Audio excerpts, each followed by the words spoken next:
Hello everyone. So in this short video, I'll be walking you through a Zapier automation I built for a real-life online store. So this workflow helps process new customer orders, calculates pricing, determine the correct shipping date based on the customer's location, and sends out personalized email confirmations, all without manual work. So let's quickly get into it. So this is the form I used for the trigger. I used the Google form for the trigger. So this name of the form we have here, customers information. Let me edit this so that we can see it clearly.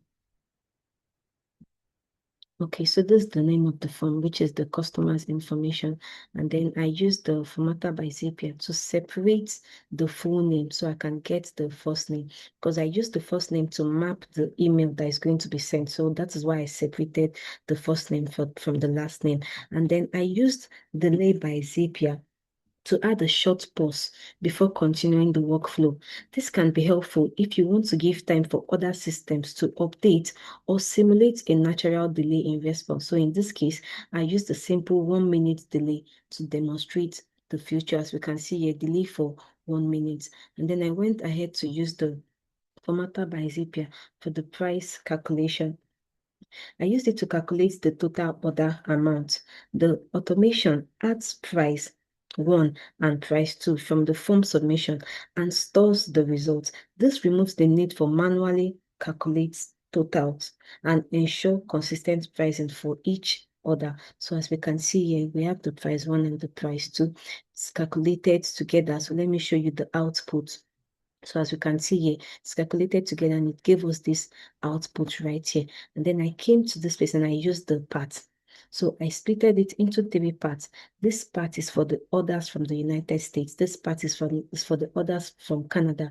And then this part is for the orders from other regions.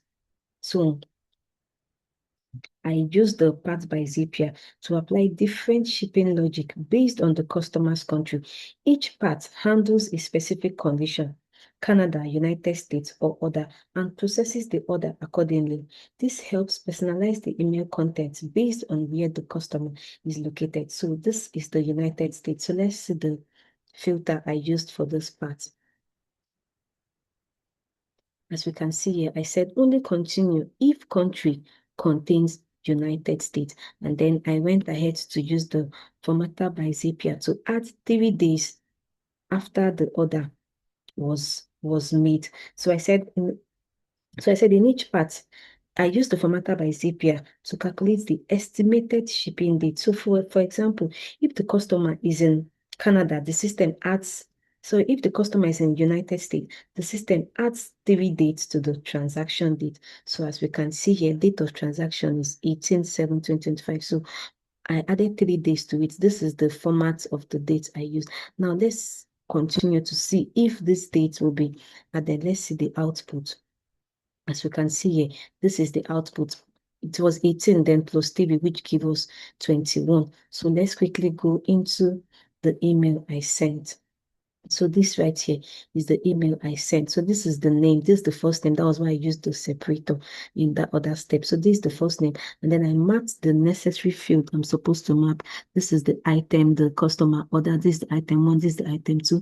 And then this is the total price. So this is the country mapped here where the order is going to be shipped to, and this is the date.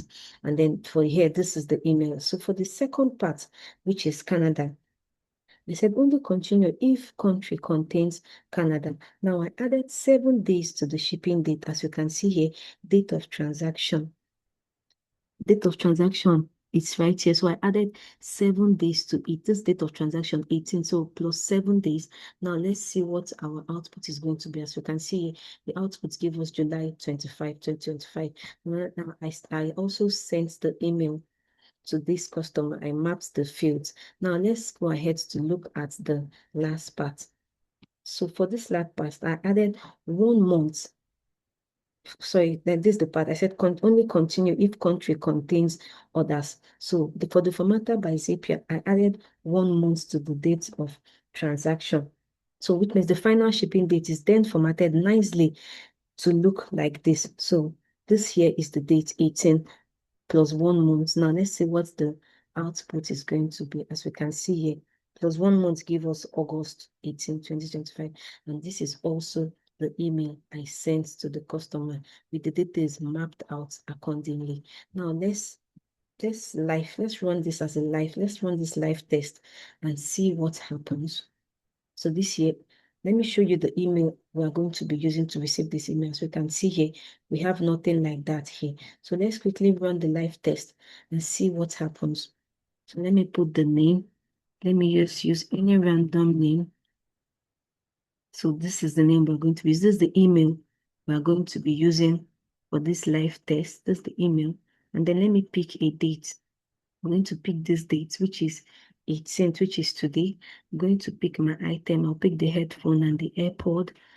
And I'm going to pick this. This is the price for the headphone and the AirPods, 270. So I'm going to also pick another item from here. Let me pick the phone. Who doesn't like a phone?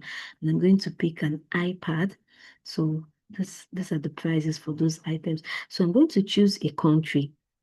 Let me choose, okay, let me choose Canada. I love Canada.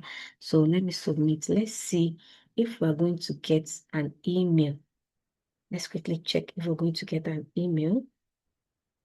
Remember, I added a delay, which is a 1 minute delay. So we are going to wait for at least 1 minute to see if we are going to get an email. So it's 9:13. We're going to wait for 9:14. See if we're going to get an email. Can we see? This is the email. So let's look at the details. If we actually got Canada and if the dates were added, okay. So this is the name Ayo. Remember we used Ayo. And this is the item Ayo purchased. This is the total price. So your order will be shipped to Canada on July 25th.